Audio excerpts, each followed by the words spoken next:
नमस्कार मित्रों, स्वागत है आपका अडानिया एजुकेशन एकेडमी के इस YouTube चैनल पर। हम कक्षा 12 का रसायन विज्ञान पढ़ रहे थे, जिसमें हमने दूसरा अध्याय विलयन प्रारंभ किया था और उसमें हमने सांद्रता की इकाइयों के बारे में हमने जानकारी प्राप्त कर ली थी। अब बहुत सारे बच्चों के कॉल आ रहे, सर ये मोलरता, नॉर्मलता, ये तो कोर्स में है ही नहीं, आपने पढ़ा दिया। और कोर्स के अंदर द्रव्यमान प्रतिशत, आयतन प्रतिशत, द्रव्यमान आयतन प्रतिशत जो कोर्स में है वो आपने कराया नहीं। तो देखो, आप केवल पढ़ने पे ध्यान दो, क्या है क्या नहीं है, कहां से क्या पूछा जाएगा, जो अब हम बता रहे हैं आप उसकी तैयारी करते रहो। अभी चैप्टर खत्म थोड़ी हुआ, कोई भी चीज होगी करवा देंगे। और द्रव्यमान आयतन प्रतिशत अगर देखा जाए तो मैंने बता दिया था, बस आपको केवल उसके साथ क्या करना है, इंटू 100 कर देना है, वो चीज बन जाएगी। चलो कोई बात नहीं, अपन आज उसके बारे में भी चर्चा कर लेते हैं, ठीक है। और दूसरी चीज क्या है कि क्लास में जो देरी हो रही है उसको लेकर बात करते हैं। देखो क्या कि आपको पता है कि हमने एक विशेष श्रृंखला हमने चला रखी है, टारगेट 100। बहुत सारे बच्चे कह रहे हैं कि सर क्लास रेगुलर डालो, हम भी यही कोशिश करते हैं कि क्लास रेगुलर डाले। लेकिन देखो, हमने एक 10th क्लास के बच्चों के लिए एक विशेष हमने श्रृंखला चला रखी थी, टारगेट 100, जिसके तहत हम सामाजिक और गणित का जो है वो कोर्स कंप्लीट करा रहे 25 जून तक। तो देखो क्या कि जो क्लासरूम जो है ज्यादातर उसमें बिजी रहता है, और अभी यही हमारे पास कैमरा स्टैंड सब एक ही है, तो ज्यादा हम इतना अवेलेबल नहीं करा पाते। और तो दूसरी चीज क्या है कि मैं खुद वहां पर क्या है कि एसएस की क्लास ले रहा हूँ, सोशल साइंस पढ़ा रहा हूँ, इसलिए थोड़ा मैं भी उधर बिजी रहता हूँ, इसलिए इतना समय नहीं मिल पाता है, ठीक है। बाकी अगर आपको किसी भी प्रकार की कोई भी समस्या है तो आप सीधा कॉल करके बताएं, जो जो समस्या है उसका समाधान तो हम कर रहे हैं। बाकी आप अगर आपके कुछ छोटे भाई बहन है जो 10th क्लास के अंदर है, अगर आपको जानकारी नहीं है तो आप अडानी एजुकेशन सर्च कीजिए, उसकी प्लेलिस्ट में जाइए और वहां पर आपको टारगेट 100 के नाम से आपको प्लेलिस्ट के अंदर आपको सोशल साइंस और मैथ के दोनों के जो वीडियो है आपको कंप्लीट मिलेंगे, कंप्लीट कोर्स के हिसाब से। और मैं दावे के साथ कह सकता हूं कि वहां अगर उसको अगर आप के छोटे भाई अगर रिवाइज करते हैं तो 100% उनको बेनिफिट मिलेगा। चलिए अपन बात करते हैं, जिस टॉपिक पर आप चर्चा कर रहे थे उसी को लेकर आज मैं शुरुआत करता हूं। देखो, जो आप कह रहे थे कि ये जो टॉपिक नहीं कराया उस पर लेकर हम बात करते हैं। एक तो आप बोल रहे थे द्रव्यमान प्रतिशत, द्रव्यमान प्रतिशत की बात कर रहे थे, सर ये आपने नहीं कराया, चलो इसको चर्चा कर लेते, पहले कर चुके अपन, आप देखोगे। एक आप बात कर रहे थे कि सर आयतन प्रतिशत, आयतन प्रतिशत, और एक आपने बोला था द्रव्यमान आयतन प्रतिशत, द्रव्यमान आयतन प्रतिशत। अरे देखो, बहुत इजी है ये, इनमें कुछ ही नहीं है। अगर देखा जाए तो अपन पहले ही कर चुके हैं, इसको अपन कहते हैं द्रव्यमान प्रतिशत को क्या बोलते हैं, small w upon capital W। आयतन प्रतिशत को अपन बोलते हैं small v upon capital V, और इसको अपन बोल देते हैं, यहां पर लिख देता हूं मैं, small w upon capital V, ठीक है। इस तरह की अपन चर्चा कर चुके थे, बस मैंने वहां प्रतिशत का जिक्र नहीं किया था। जब भी अगर हम प्रतिशत की जिक्र करें तो आप क्या कर दो, इंटू 100 कर दो यहाँ पर, ठीक है। तो बात करते हैं कि द्रव्यमान प्रतिशत क्या होता है। इनके एक बार मैं फॉर्मूले बता देता हूं आपको, फिर इनके क्वेश्चन जो मैं एक साथ करा दूंगा सभी के, ठीक है। बात करते हैं द्रव्यमान प्रतिशत किसे कहेंगे। देखो, द्रव्यमान प्रतिशत का मतलब होता है कि कोई भी विलयन है, ठीक है, किसी विलयन के यानी किसी विलयन में उपस्थित विलय के भार, यानी कोई भी विलयन है उसके अंदर जो विलय घुला हुआ है, तो अपन यूं कह सकते हैं कि विलय की वह मात्रा, विलय की वह मात्रा जो 100 ग्राम विलयन में उपस्थित हो, या यूं कह सकते हैं कि विलय के भार भागों की वह संख्या, दोनों तरह से परिभाषा बना सकते हैं। विलय के भार भागों की वह संख्या जो विलयन के 100 भार भाग में उपस्थित हो, उसे क्या कहते हैं अपन, द्रव्यमान प्रतिशत कहते हैं। या यूं कह सकते हो कि विलय की ग्राम में वह मात्रा, विलय की ग्राम में वह मात्रा जो 100 ग्राम विलयन में उपस्थित हो, उसे क्या कहते हैं, द्रव्यमान प्रतिशत कहते हैं। उसे क्या कहते हैं अपन, द्रव्यमान प्रतिशत कहते हैं। इसका फॉर्मूला क्या हो जाएगा, देखो द्रव्यमान प्रतिशत का यहां लिखता हूं मैं,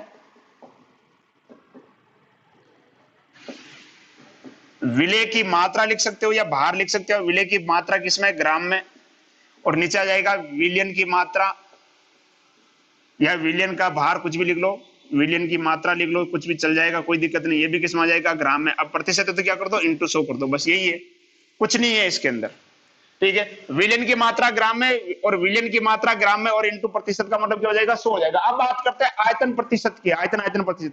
तो इसमें अपन क्या कहेंगे कि विलय की वह मात्रा, या ml में, विलय की वह मात्रा जो 100 ml विलयन में उपस्थित हो, विलयन की, क्योंकि v बाई वी है ना, आयतन आयतन प्रतिशत है, विलयन की वह मात्रा जो 100 ml विलयन में उपस्थित हो उसे अपन क्या कहते हैं, विलय की वह मात्रा जो 100 ml विलयन में उपस्थित हो उसे अपन क्या कहते हैं, आयतन, आयतन या आयतन प्रतिशत कहते हैं। तो ऊपर क्या जाएगा, विलेय की मात्रा और नीचे आ जाएगा विलयन का आयतन। ये दोनों किसमें है, एमएल में।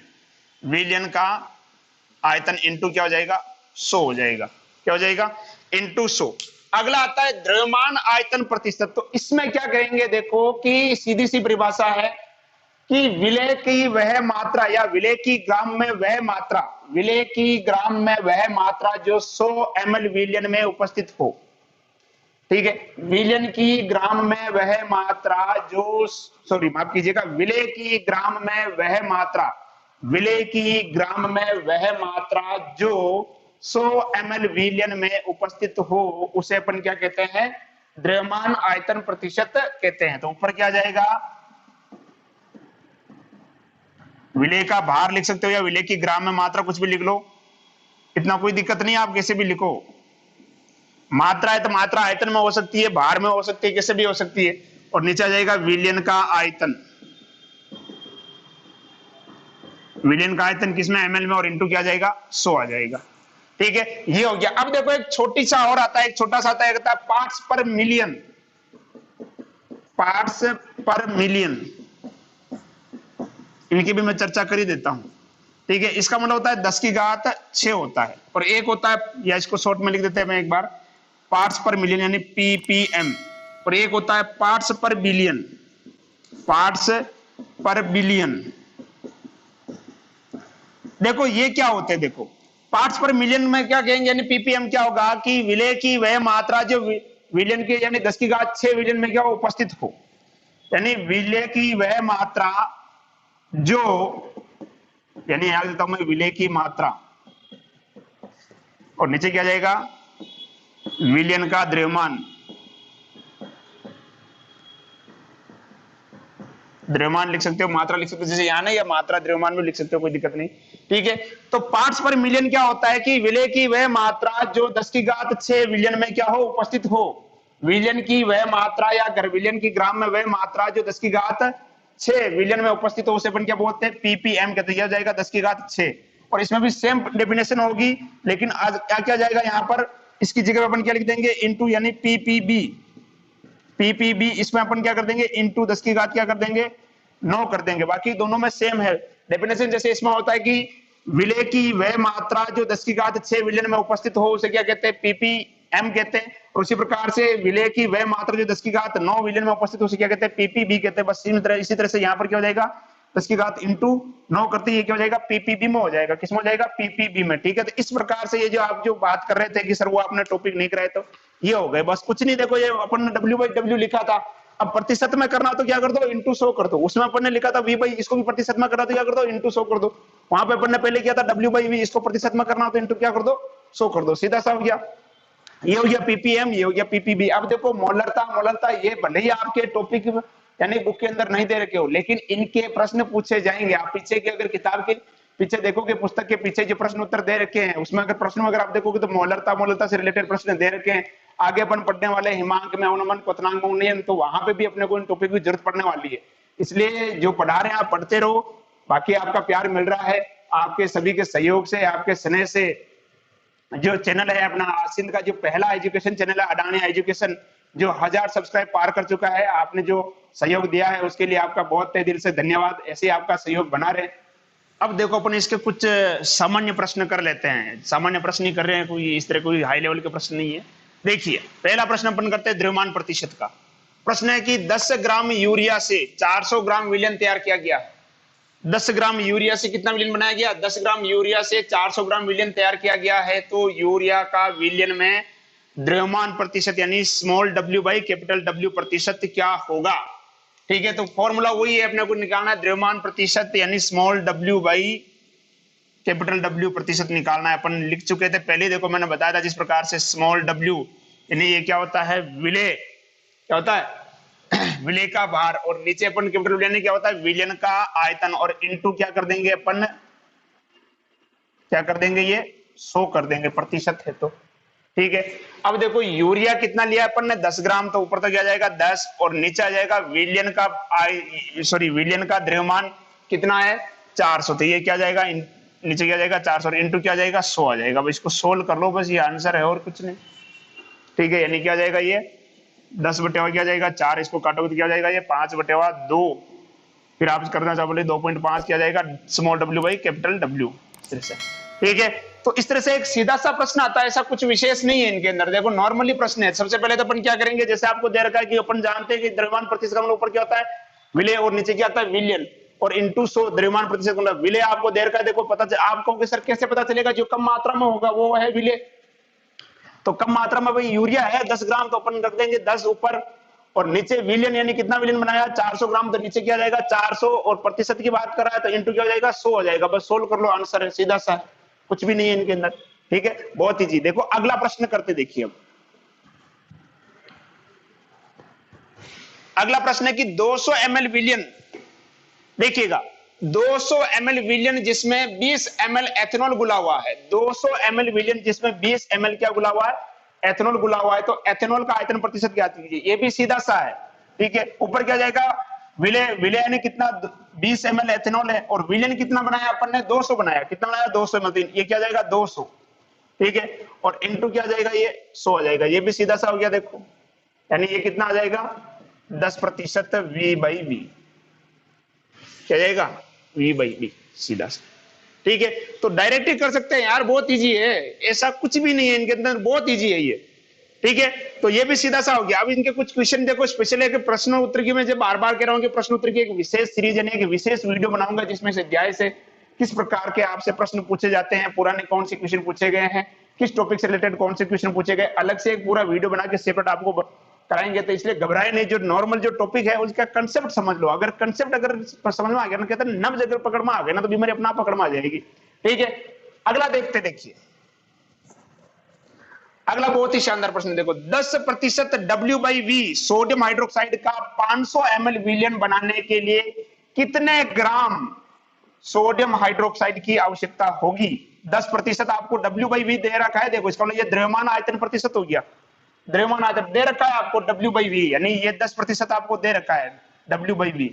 ठीक है, कह रहा है कि सोडियम हाइड्रोक्साइड बनाना है आपको, बनाना क्या है सोडियम हाइड्रोक्साइड NaOH, कितना बनाना है रे, अपने को बनाना है कितना 500 ml बनाना है, कितना बनाना है 500 ml, और इंटू क्या हो जाएगा ये 100 हो जाएगा, क्या हो जाएगा इंटू क्या हो जाएगा 100 हो जाएगा। तो ये क्या हो गया कैंसिल हो गया, इसको ओपन कर लेंगे तो ये क्या हो जाएगा आपका सीधा सा कितना जाएगा 50 ग्राम, यानी कितनी आवश्यकता होगी 50 ग्राम, यानी 10% W/V सोडियम हाइड्रोक्साइड का 500 ml विलियन बनाने के लिए अपने को कितने ग्राम सोडियम हाइड्रोक्साइड चाहिए 50 ग्राम सोडियम हाइड्रोक्साइड की आवश्यकता होगी। कितने की 50 ग्राम सोडियम हाइड्रोक्साइड की आवश्यकता होगी।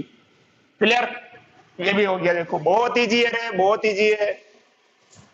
अगला आता है देखो 500 ग्राम टूथपेस्ट में फ्लोराइड की मात्रा 0.2 ग्राम है, तो ppm में फ्लोराइड आयनों का सांद्रण कितना होगा। ये कह रहा है कि 500 ग्राम का कोई एक टूथपेस्ट है, पतंजलि वाला ले लो, चलो स्वदेशी। ठीक है, 500 ग्राम टूथपेस्ट में, अब आपको कि सर वो तो आयुर्वेदिक है, देखो फ्लोराइड वगैरह तो मिला होता है, मान लेते हैं, मानने में क्या जाता है। ठीक है, 500 ग्राम टूथपेस्ट में फ्लोराइड की मात्रा 0.2 ग्राम है, तो ppm में फ्लोराइड आयनों का सांद्रण कितना होगा। देखो ppm का मतलब तो सबसे पहले अपने को समझना होगा ppm का मतलब क्या होता है।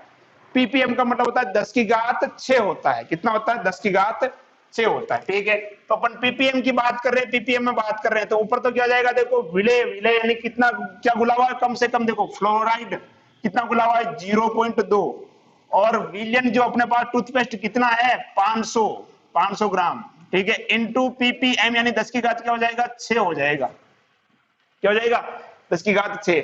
सोल्व कर लो इसको आप सोल्व करोगे तो आएगा लगभग आपके 400 के समथिंग आएगा, 400 ppm, कितना जाएगा 400 ppm।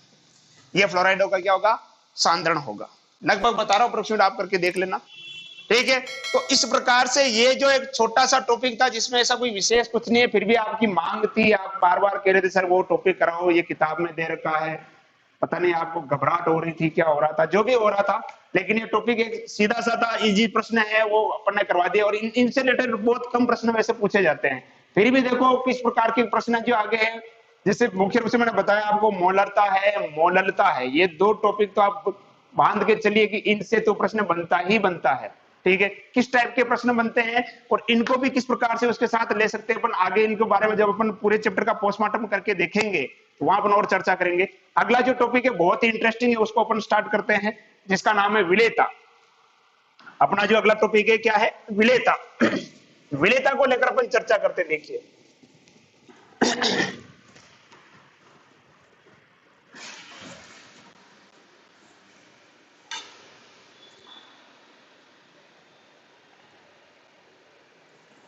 ये पानी और लेके आओ यार, इसमें तो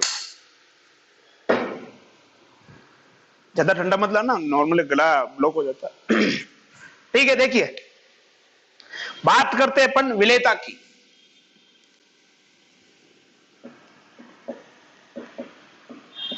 विलेयता क्या होती, देखो कोई भी आपके पास क्या है, एक पात्र है, जैसे ये कोई पात्र है, ठीक है, मैं इसके अंदर क्या भर देता हूं, जल भर देता हूं। मैंने इसके अंदर क्या भर दिया, जल भर दिया, H2। मान लेते हैं कि 250 ml है, कितना है, 250 ml। अब मैं इसके अंदर क्या कर रहा हूं, नमक घोल रहा हूं। सबसे जैसे एग्जांपल यही है अपने लिए, NaCl सोडियम क्लोराइड। मान लो मैंने इसमें घोला कितना, 2 ग्राम, कितना घोल दिया, 2 ग्राम। तो आप कहोगे सर ये तो हो गया विलायक और ये क्या हो जाएगा, विलेय। ये मुझे बताने की जरूरत नहीं है, अपन सारी चीजें इसके बारे में डिस्कस कर चुके अच्छे से। ये क्या हो जाएगा, विलेय। अब टेम्परेचर निश्चित है, मुझे तापमान को कोई चेंज नहीं करना है। ये जो रूम है अभी एट प्रेजेंट टाइम में, इसका जो टेम्परेचर है लगभग, देखो एसी तो लगी हुई नहीं है, ठीक है, लेकिन टेम्परेचर जो है अप्रोक्सीमेट आप मान सकते हो कि 30-35 के समथिंग है इसका। ठीक है, इतना गर्म भी नहीं है, बाहर जितना वातावरण उतना गर्म रूम नहीं है। ठीक है, अब देखिएगा कि ये जल है यानी विलायक है, ये विलेय है, टेम्परेचर फिक्स है, यानी निश्चित ताप पर किसी विलायक की निश्चित मात्रा में घुली हुई विलेय की निश्चित मात्रा क्या कहलाती है, विलेयता कहलाती है। क्लियर, निश्चित ताप पर किसी विलायक की निश्चित मात्रा में घुली हुई विलेय की निश्चित मात्रा ही क्या कहलाती है, विलेयता कहलाती है। देखिएगा, निश्चित ताप पर किसी विलायक की निश्चित मात्रा में घुली हुई विलेय की निश्चित मात्रा क्या कहलाती है, उस विलयन की क्या कहलाती है, विलेयता कहलाती है। क्लियर। अब अपन बात करते हैं कि आपके पास कोई विलायक है और उसके अंदर अपन क्या कर रहे हैं, कोई विलेय घोल रहे हैं, कोई विलेय उसके अंदर घोल रहे हैं, इसको लेकर हम चर्चा करेंगे। अब अभी यहां पर अपन जो मुख्य रूप से चर्चा करेंगे, 2 प्रकार की चर्चा करेंगे। एक तो अपन क्या करेंगे, विलायक के अंदर ठोस को घोलेंगे, एक अपन घोलेंगे गैस को घोलेंगे। किसको घोलेंगे, गैस को घोलेंगे। द्रव का डिटेल में पढ़ेंगे, जहां अपन राउल्ट के नियम के बारे में बात करेंगे, बहुत इंटरेस्टिंग टॉपिक, वो आगे अपन बात करेंगे। ठीक है, तो सबसे पहले अपन बात करते हैं कि ठोसों की विलेयता को, द्रव में ठोसों की विलेयता को प्रभावित करने वाले, द्रवों में ठोसों की विलेयता को प्रभावित करने वाले कारक, प्रभावित करने वाले कारक। मेरी हिंदी पे कोई शक ना करे रे, साइंस में वैसे हिंदी कोई मतलब नहीं है, कौन सी मात्रा कहां लग रही है, इट डजंट मैटर। ठीक है, अब मैं कहूंगा कि ये अपन 11th में पढ़ चुके, आप कहोगे सर कब पढ़ चुके हैं। देखिए, ठोसों की द्रव में विलेयता को प्रभावित करने वाले कारक। मान लो कि मेरे पास चीनी है, वो छोटी छोटी आंखों वाले नहीं, शक्कर, ठीक है, उस चीनी को मैं क्या कर रहा हूं, जल के अंदर घोल रहा हूं। तो ऐसे कौन कौन से कारक होंगे जो उसको प्रभावित करेंगे। तो सबसे पहले जो कारक आता है, देखो उसको अपन लेते हैं। पहला जो कारक आता है प्रभावित करने वाला कारक, वो कौन सा है, पहला कारक आता है माध्यम का प्रभाव। माध्यम का प्रभाव, या आप यूं कह सकते हो विलेय विलायक का प्रकार क्या है, विलेय का प्रकार कैसा होता है, विलेय का कैसा प्रकार है, उसके बारे में। ठीक है, इसको लेकर सीधा सा ध्यान रखना कि समान समान को घोलता है, बस ये कंसेप्ट याद रख लो, समान समान को घोलता है, समान समान को, माध्यम का प्रभाव यानी समान समान को घोलता है। ठीक है, अब इसका मतलब क्या हुआ सर, देखो इधर, जैसे मान लो मेरे पास जो विलायक है वो कैसा है, अध्रुवीय है। विलायक कैसा है, अध्रुवीय है, और विलेय भी कैसा है, अध्रुवीय है। ठीक है, या मेरे पास विलायक कैसा है, ध्रुवीय है, विलायक कैसा है, ध्रुवीय, और विलय भी कैसा है, ध्रुवीय है। विलय भी कैसा है, ध्रुवीय है। आपको कि सर उदाहरण जैसे अध्रुवीय के लिए मान लो मैं विलय ले लेता हूं, मान लो मैं ले लेता हूं बेंजीन, विलय कौन सा ले लेता हूं, बेंजीन, और इसके अंदर मैं मान लो तेल घोल रहे हैं, वसा घोल रहा हूं, इधर मैं विलय ले लेता हूं मान लो जल, और इधर ले लेता हूं मैं NaCl सोडियम क्लोराइड। अब ध्रुवीय और अध्रुवीय क्या होते हैं ये बताने की जरूरत नहीं, 11वीं क्लास के अंदर सब पढ़ चुके हो, विद्युत ऋणता के आधार पर ये क्या होते हैं अपन अच्छे से बात कर चुके हैं इनके बारे में, ठीक है। ध्रुवीय क्या होते हैं, अध्रुवीय क्या होते हैं, ये सब पढ़ चुके हैं अपन, ठीक है। विद्युत ऋणता के अगर यानी दो पर कोई भी अणु है, कोई भी अणु, जैसे अपन पहले पार्ट के अंदर पढ़ा था अपन ने ध्रुवीय और अध्रुवीय ठोसों के बारे में, कोई भी अणु है अगर उसके अंदर जो परमाणु है उसमें दोनों की विद्युत ऋणता अगर लगभग बराबर होगी तो कैसा होगा, अध्रुवीय, और यदि उनकी विद्युत ऋणता में क्या होगा, अंतर होगा तो वो कैसा होगा, ध्रुवीय होगा, ठीक है। अब देखो अगर मैं इस वसा को यानी तेल को अगर बेंजीन में घोलता हूं तो ये घुलेगा, ये घुलेगा, और यदि मैं सोडियम क्लोराइड को अगर जल में घोलता हूं तो यानी नमक को घोलता हूं तो ये घुलेगा, ये घुलेगा। यानी अगर यदि ध्रुवीय विलायक हो और ध्रुवीय क्या हो, विलय हो, तो उनकी विलयता क्या होगी, अधिक होगी। यानी अपन कह सकते हैं कि यदि ध्रुवीय विलय को ध्रुवीय विलायक में मिलाया जाए, यदि ध्रुवीय विलय को ध्रुवीय विलायक में मिलाया जाए तो आसानी से घुलेगा। उसी प्रकार अध्रुवीय विलय को अध्रुवीय विलायक में मिलाया जाए तो आसानी से घुल जाएगा।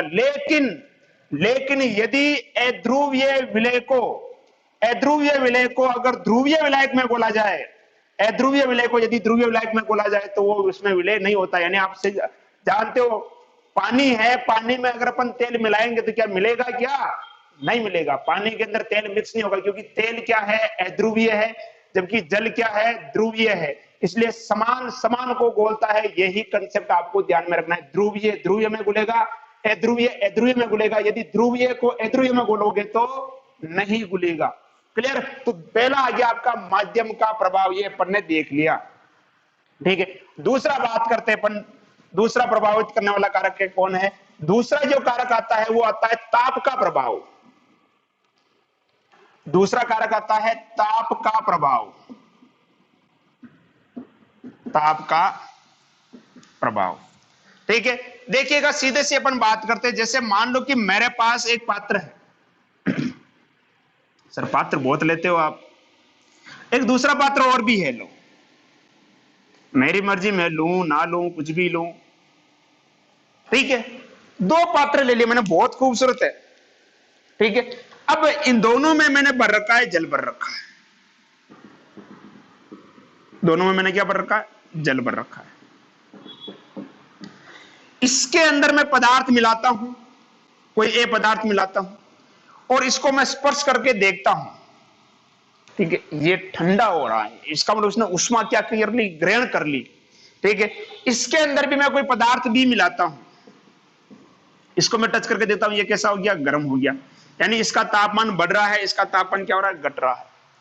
आप कहोगे सर यहां पर अगर आपने ए पदार्थ को मिलाया, इसका तापमान कम हो गया, इसका मतलब इसकी जो उष्मा थी क्या कर ली गई, ग्रहण कर ली गई, क्या कर ली गई, ग्रहण कर ली गई। यानी आप कहोगे सर ये उष्मा शोषी प्रक्रम है, यानी ये गलने के लिए क्या कर रहा है, उष्मा का क्या कर रहा है, अवशोषण कर रहा है। समझिएगा, बिल्कुल देसी एग्जांपल से समझा रहा हूं, ये क्या कर रहा है, गलने के लिए। मेरे पास एक पात्र है जिसके अंदर जल भरा हुआ है, उसके अंदर मैं कोई पदार्थ मिला रहा हूं, और जब वो पदार्थ इसके अंदर गल रहा है, यानी गलने के लिए ये क्या कर रहा है, उष्मा ग्रहण कर रहा है, यानी ये कौन सा प्रक्रम हो गया, उष्मा शोषी प्रक्रम हो गया। यानी अपन कह सकते हैं इसको गलने के लिए उष्मा चाहिए, अगर इसका विलयन बनाना है तो क्या चाहिए, उष्मा चाहिए। और दूसरा यहां मैंने देखा कि ये गलने के लिए क्या कर रहा है, जब इसमें गल रहा है तो उष्मा क्या हो रही है, मुक्त हो रही है। जैसे सोडियम हाइड्रोक्साइड है या जो चूना होता है, चूने को जब अपन जल में डालते तो आपने देखा होगा उष्मा क्षेपी प्रक्रम होता है, भाप निकलती है जबरदस्त तरीके से, ठीक है।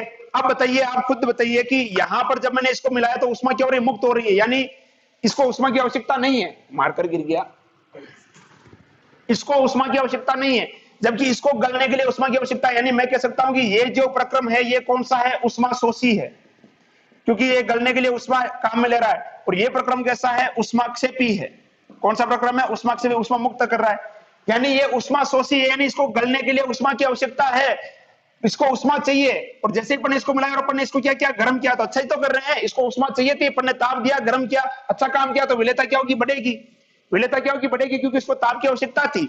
दूसरी अपन बात करते हैं उष्माक्षेपी प्रक्रम में, यानी जब अपन इसको इसके अंदर मिलाते तो उष्मा क्या होती है, मुक्त होती है, इसको उष्मा चाहिए नहीं, जो है इसको क्या कर रहा है, ये रिलीज कर रहा है, बाहर निकाल रहा है, और फिर अपन और इसको क्या कर रहे हैं, नीचे से गर्म कर रहे हैं। तो भाई इसको उष्मा चाहिए ही नहीं, और आप इसको उष्मा दे रहे हो, तो क्या गलेगा, क्या नहीं गलेगा। यानी सीधे सी भाषा में अपन कहें कि यदि अभिक्रिया जो है अगर उष्मा शोषी है, यदि अभिक्रिया क्या है, उष्मा शोषी, जब आप किसी ठोस को द्रव में घोल रहे हो, जब किसी ठोस को द्रव में घोला जाता है, तो यदि अभिक्रिया उष्मा शोषी है तो ताप बढ़ाने पर विलेयता बढ़ेगी, और यदि जब किसी ठोस को द्रव में घोला जाता है तो यदि अभिक्रिया क्या है, उष्माक्षेपी है, तो ताप बढ़ाने पर विलेयता क्या होगी, घटेगी। बस यही सार है इसको इतना सा लिखने का।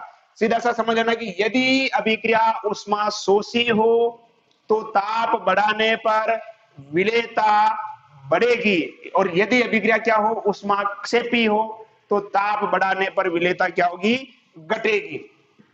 क्लियर। तो ये हो गया ताप का प्रभाव। अगला हम बात करते हैं कणों का आकार या विलेय कणों का आकार। विलेय कणों का आकार,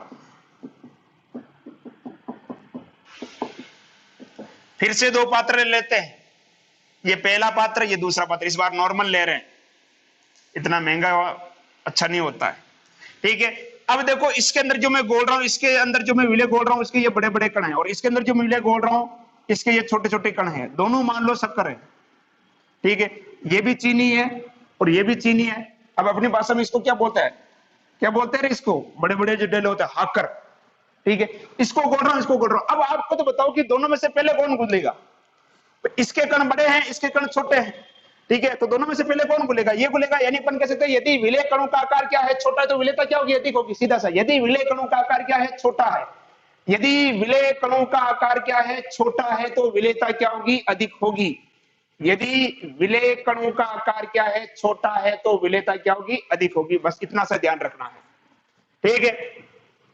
तो ये तीन कारक हो गए प्रभावित करने वाले। चौथा कारक दाब का प्रभाव, इंपॉर्टेंट है, दाब का प्रभाव। अब एक आप खुद अंदाज लगाओ कि आपके पास एक पात्र है जिसके अंदर जल भरा हुआ है, उसके अंदर आप शक्कर घोल रहे हो, फिर आप उस पर कोई दाब लगा रहे हो, तो क्या कोई प्रभाव पड़ेगा, क्या नहीं पड़ेगा। क्यों नहीं पड़ेगा। सीधा सा ये प्रश्न पूछा गया है कि क्या ठोसों की द्रव में विलेयता पर दाब का प्रभाव पड़ता है, यदि नहीं तो क्यों, ठीक है। तो सीधी सी भाषा में देखो, ठोसों की द्रव में विलेयता पर दाब का कोई प्रभाव नहीं पड़ता है, क्योंकि ठोस क्या होते हैं, असंपीड्य होते हैं। पहले पार्ट में पढ़ चुके अपन, ठोस क्या होते हैं, असंपीड्य होते हैं। नहीं, वो संपीड़ित नहीं होते, कंप्रेस नहीं होते, दबते नहीं है। इसलिए ठोसों की द्रव में विलेयता पर दाब का कोई प्रभाव नहीं पड़ता है। याद रखिएगा, ठोसों की द्रव में विलेयता पर ताप का कोई प्रभाव, दाब का कोई प्रभाव नहीं पड़ता है। क्लियर। तो ये अपन ने बात कर ली किसकी, ठोसों की द्रव में विलेयता। अगला जो अपन टॉपिक बात कर रहे हैं वो है गैसों की द्रव में विलेयता। गैसों की द्रव में विलेयता को प्रभावित करने वाले कारक, गैसों की द्रव में विलेयता को प्रभावित करने वाले कारक। गैसों की द्रव में विलेयता को प्रभावित करने वाले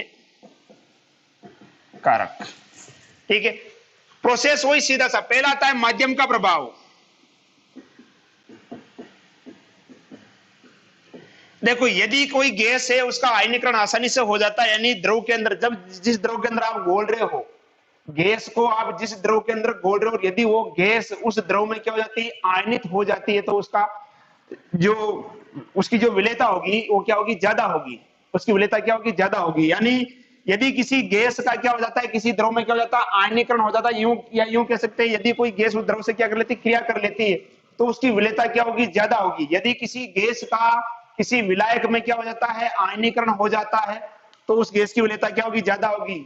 उस गैस की विलेयता क्या होगी, ज्यादा होगी। या यूं कह सकते हैं कि कोई ध्रुवीय गैस है तो ध्रुवीय विलायक में ज्यादा उगली होगी। उसी प्रकार से कोई अध्रुवीय गैस है तो क्या होगी, अध्रुवीय विलायक में क्या होगी, ज्यादा उगलेगी। नहीं, सीधा सा वही प्रोसेस लगाना है, समान समान को गोलता है, समान समान को गोलता है, इसमें वही प्रोसेस लगेगा जो अपन ने किसमें लगाया था, ठोस में लगाया था। दूसरा था गैस की प्रकृति।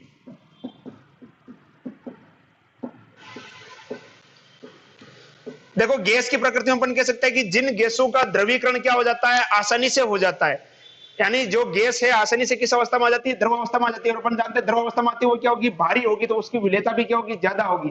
ठीक है, तो जिन गैसों का द्रवीकरण जो है आसानी से हो जाता है, जिन गैसों का द्रवीकरण आसानी से हो जाता है, उन गैसों की विलेयता क्या होती है, ज्यादा होती है। अब सीधा सा कंसेप्ट करना है कि जिस गैस का अणुभार ज्यादा होगा उसका द्रवीकरण भी ज्यादा होगा, जिस गैस का अणुभार ज्यादा होगा उसका द्रवीकरण आसानी से होगा। तो ये इसलिए बता रहा हूं क्योंकि एग्जाम्पल लिखने से मतलब है नहीं, ये इसलिए बता रहा हूं क्योंकि परीक्षा में इस प्रकार का प्रश्न आता है, गैसों के नाम लिखे होते हैं और लिखा होता है कि निम्न में से किस गैस की विलेयता ज्यादा होगी। तो आप अणुभार निकाल लो, जिस गैस का अणुभार ज्यादा होगा उस गैस की विलेयता ज्यादा होगी। इसलिए एग्जाम्पल लिखने की जरूरत ही नहीं है, अणुभार ज्यादा, द्रवीकरण ज्यादा होगा, विलेयता ज्यादा होगी।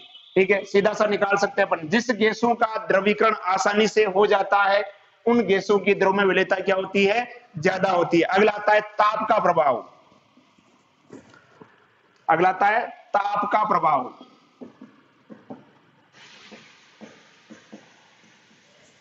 देखो ताप के प्रभाव की बात करें, जैसे मान लो अपन बात करते हैं, ये एक पात्र है आपके पास, यहाँ पर इसके अंदर क्या भरा हुआ है, जल भरा हुआ है, और इसके अंदर कुछ नहीं है, तो यहाँ पर क्या होंगे, गैस के अणु जो है इसकी सतह को यानी द्रव की सतह पर स्थान ग्रहण करते हैं, अपन जानते ही है। नॉर्मली आपने कोई टेम्परेचर नहीं, मतलब कोई दबाव नहीं लगा रखा, फिर भी अगर अपन बात करें नॉर्मल जल भरा हुआ है तो उसके अंदर गैस के अणु तो होंगे ही होंगे। ठीक है, अब मैं क्या करता हूँ, इसको गर्म करता हूँ, समझना। एक नॉर्मल मेरे पास एक भगोना है, सीधी सी बात बात कर रहा हूँ आसिन की लैंग्वेज में, मेरे पास एक भगोना है, भगोने के अंदर मैंने क्या भर रखा है, पानी भर रखा है। अभी मैंने उसमें कुछ नहीं किया, नॉर्मल मैंने पानी भर के रख रखा है, तो बताओ उसके अंदर गैस होगी नहीं होगी? आप कहोगे सर गैस होगी। नॉर्मल कोई भी है, निर्वात कभी हो नहीं सकता, कोई ऐसा माध्यम नहीं है जहां गैस नहीं है। ठीक है, जल भरा हुआ है, जल के अंदर गैस के अणु होंगे। ठीक है, अब खुद सोचो कि अगर मैं उसको क्या करता हूं, गर्म करता हूं, तो अंदर जो गैस के अणु है उस गैस के अणु की गतिज ऊर्जा क्या होगी, बढ़ेगी। गतिज ऊर्जा बढ़ने के कारण वो क्या करेंगे, इस द्रव की सतह को छोड़कर क्या हो जाएंगे, बाहर हो जाएंगे। ध्यान दीजिएगा, गर्म करने के कारण गैस के अणु की गतिज ऊर्जा बढ़ेगी, जिस कारण वो द्रव की सतह को छोड़कर क्या हो जाएंगे, बाहर हो जाएंगे। यानी सीधी सी भाषा में अपन कह सकते हैं कि ताप बढ़ाने पर गैसों की विलेयता क्या होती है, घटती है। ताप बढ़ाने पर गैसों की विलेयता क्या होती है, घटती है। ठीक है, लेकिन दो गैसें हैं, हाइड्रोजन और हीलियम, ये अपवाद ध्यान रख लेना।